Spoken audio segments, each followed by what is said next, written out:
वो पढ़ करके अगर वो आना चाहें तो फिर आए भर्ती में। अगर वो अनुचित साधन का प्रयोग करना चाह रहे हैं या किसी के प्रलोभन में अगर आ जाते हैं तो फिर वो सीधे जेल ही जाएंगे। इसका कोई और वाया मीडिया नहीं है। नमस्कार दोस्तों, आप सभी को best of luck. First shift वालों को जो एंट्री है वो 8 बजे से शुरू हो जाएगी। आप लोग अपनी एग्ज़ाम सेंटर समय से पहुंच जाओ, ठीक है, और टाइम से लग जाना। कहीं लेट हो जाओ और फिर एंट्री ना हो तो फिर दिक्कत हो, ठीक है। दूसरी बात, अभी आप लोग देख रहे होंगे बहुत सारी खबरें गड़बड़ी स्कैम की आ रही हैं। बहुत सारे मुन्ना भाई सोलवर गैंग सैकड़ों की संख्या में एग्जाम होने से पहले पकड़े गए हैं। अभी भर्ती बोर्ड के जो डीजी हैं रेणुका मिश्रा जी, उनकी तरफ से भी कुछ बाइट आई हैं, कुछ स्टेटमेंट आई हैं। वो अभ्यर्थियों को क्या कह रही हैं, चलिए मैं आप लोगों को दिखाता बताता हूँ। किस तरीके से इस भर्ती के लिए तैयार हुआ है भर्ती बोर्ड, हमारे साथ बात करने के लिए उत्तर प्रदेश पुलिस भर्ती व प्रोन्नति बोर्ड की अध्यक्ष रेणुका मिश्रा जी हैं। मैम, किस तरीके से तैयारी, आपके लिए बड़ा चैलेंज, दुनिया की सबसे बड़ी परीक्षा? हाँ, दुनिया की सबसे बड़ी परीक्षा होगी ये पुलिस की परीक्षा। अब हर चीज़ जो उत्तर प्रदेश में होता है बहुत बृहद स्तर पे होता है, तो हम लोग अपने भर्ती बोर्ड में इसको भर्ती का महाकुंभ हम लोग कह रहे हैं। 60,244 पद हैं और 50 लाख आवेदक थे। 50 लाख आवेदकों में 48,17,441 लोगों को एडमिट कार्ड जारी हुआ है और 17 और 18 को दो पालियों में ये परीक्षा ऑर्गेनाइज की जा रही है। कुल मिलाकर के 75 जिलों को ले लिया गया है और 75 जिलों में 2385 सेंटर्स हैं कुल मिलाकर के जहाँ पे परीक्षा होगी। तो इंतज़ाम भी उतना ही बड़ा किया गया है। हर ज़िले में हर केंद्र पे ड्यूटी लगी हुई है, पुलिस की भी ड्यूटी लगी हुई है, प्रशासन की भी ड्यूटी लगी हुई है। जो गाड़ियाँ जाएंगी कॉन्फिडेंशियल मटेरियल को ले करके ट्रेजरी से सेंटर्स तक, उन पे भी ड्यूटी लगी हुई है, मजिस्ट्रेट की भी और आर्म्ड पुलिस गार्ड की भी। और टेक्नोलॉजी का भी बहुत प्रयोग किया गया है इसमें। इवन शुरू में जब हम लोगों ने आवेदन लिए थे अभ्यर्थियों से, तब हम लोगों ने डिजी लॉकर का भी यूज़ किया था ताकि डॉक्यूमेंट्स की भी शुचिता मेंटेन हो। और परीक्षा केंद्र पे बायोमेट्रिक्स भी होगा, फोटो कैप्चर भी होगा और जिनका बायोमेट्रिक्स नहीं हो पाता है उनका आइरिस होगा, फेशियल रिकग्निशन होगा और सीसीटीवी हर जगह, हर केंद्र के गेट पे, ताकि पता चले कि कितने लोग एंट्री कर रहे हैं। देख रहे हैं कि पूरा सीसीटीवी अभी से आपका चालू हो गया है, गेट पे भी देख रहे हैं कि गेट पे है जी। तो गेट पे पता चल ऑथेंटिकेशन हो रहा है, तो हम लोगों को गिनती हर समय दिखता रहता है कि कितने लोगों का कैप्चर हुआ, कितने लोग अंदर चले गए, कितना फोटो कैप्चर हुआ। तो सारी तैयारियां हैं कि हम लोग इसको अच्छे से अच्छे तरीके से हम लोग इसको करें। और क्योंकि उत्तर प्रदेश पुलिस में जो गवर्नमेंट का भी जो सिद्धांत है कि कंप्लीटली 100% पारदर्शी भर्ती होगी और 100% श्रेष्ठता पर आधारित होगी। किसी भी प्रकार की सिफारिश, किसी भी प्रकार का कोई भी पैसा या कोई भी चीज़ इस तरह से अनुचित जो होता है वो बिल्कुल 100% वर्जित है और होगा नहीं। और अभ्यर्थियों को भी एक तरह से ये समझना होगा कि अगर वो अभी यंग हैं, वो 18 साल के हैं, 23 साल के हैं, मतलब यंग लोग हैं, इनकी ज़िंदगी अगर वो सोचते हैं कि वो पढ़ करके अगर वो आना चाहें तो फिर आए भर्ती में।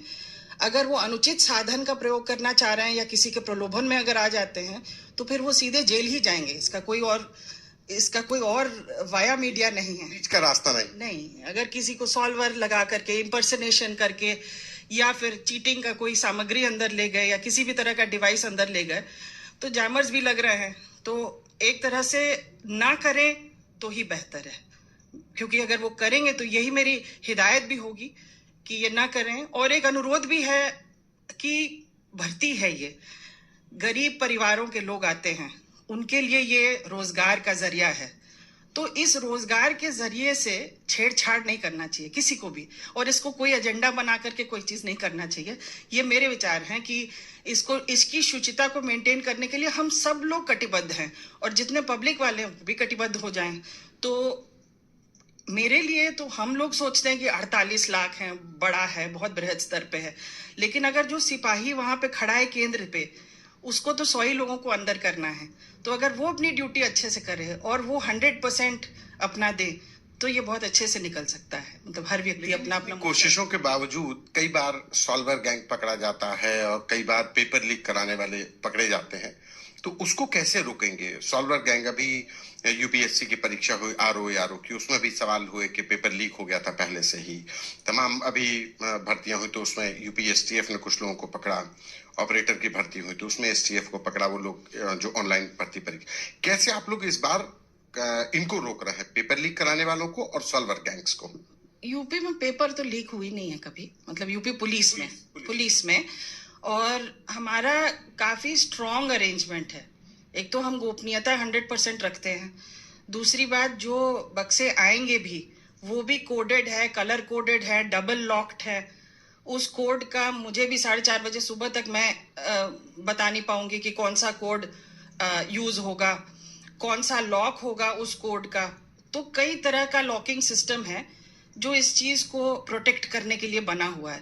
और जहां तक सॉल्वर्स और इम्पर्सनेटर्स का सवाल है, पकड़े जाने चाहिए, पहले भी पकड़े जाने चाहिए। जब वो जेल से निकले तब भी उन पर निगरानी रखनी चाहिए, ये नहीं कि परीक्षा में जाएंगे वहां पे पकड़े जाएंगे। तो हर तरह से हम लोगों ने भी एक डेटाबेस बना रखा है कि जो जितनी भी परीक्षाएं हुई हैं यूपी में, उनमें कौन कौन मुकदमे दर्ज हुए, कौन कौन सॉल्वर्स थे, कौन इम्पर्सनेटर्स थे, हम भी निगरानी रखे हुए हैं। और सारी व्यवस्थाएं, इंटेलिजेंस, एसटीएफ, सबको हम लोगों ने चिट्ठी भेजी हुई है। सब लोग अपने अपने क्षेत्र में अपना अपना मोर्चा संभाल रहे हैं, सब लोग एक्टिव हैं, सारे एसओजीज एक्टिव हैं। तो ऐसा हम कभी नहीं कह सकते हैं कि कोई कोशिश नहीं करेगा, कोशिश तो करेंगे ही, लेकिन हमको उस कोशिश को नाकाम करना है। काम करेंगे और जेल तो भेजेंगे ही, मतलब ना केवल सॉल्वर को लेकिन उस अभ्यर्थी को भी जो जिसके लिए हो रही है। इस बार भी हम लोगों ने दोनों को ही अभियुक्त बनाया, मतलब अक्यूज्ड बनाया, वो उसमें नामित किया है। तो ये ना करें तो बेहतर है, तो जिंदगी बचेगी। एक सवाल बनता है कि ये पूरी भर्ती प्रक्रिया कितने दिन में खत्म हो जाएगी? मतलब पूरा फाइनल अगर हम कहा जाए कि यूपी पुलिस के तो देखो आपका एग्ज़ाम तो चालू है। जो भर्ती बोर्ड के अधिकारी हैं उनकी तरफ से भी लगातार स्टेटमेंट आ रही है। रेणुका मिश्रा जी की पहला स्टेटमेंट है मतलब एग्ज़ाम को लेकर के उनकी तरफ से क्लियर बताया गया है कि देखो हमने बहुत बड़े लेवल पर इसका इंतज़ाम कर रखा है, इसीलिए सॉल्वर भी पकड़े जा रहे हैं। सेकंड बात कि कंट्रोल रूम कई लेवल पे बनाए गए हैं। एक भर्ती बोर्ड के अंदर भी कंट्रोल रूम है, पहले एक हुआ करता था, पहले होता भी नहीं था, फिर एक हुआ, अभी 2 बन गए हैं। एंड उसके बाद फिर आपका जहाँ जहाँ एग्ज़ाम सेंटर है उस एग्ज़ाम सेंटर का जो डिस्ट्रिक्ट है वहाँ पर भी जो मजिस्ट्रेट हैं वो भी उन कंट्रोल रूम की निगरानी करेगा। तो 2-3 लेयर पर सिक्योरिटी की व्यवस्था की गई है, एआई का भी यूज किया गया है, सारी चीज़ें बहुत मतलब तगड़े से यूज की गई हैं। आपके एग्ज़ाम सेंटर में जैमर वगैरह का भी प्रयोग किया गया है और आपकी फेस स्कैनिंग और भी बाकी चीज़ें भी बहुत कुछ यूज किया गया है। तो सिक्योरिटी भी बहुत तगड़ी है। अब देखो आप लोगों का एग्ज़ाम कैसा होता है, फ़िलहाल नज़र सबकी बनी हुई है। चलिए आप सभी लोग एग्ज़ाम दीजिए, बेस्ट ऑफ लक और बेहतर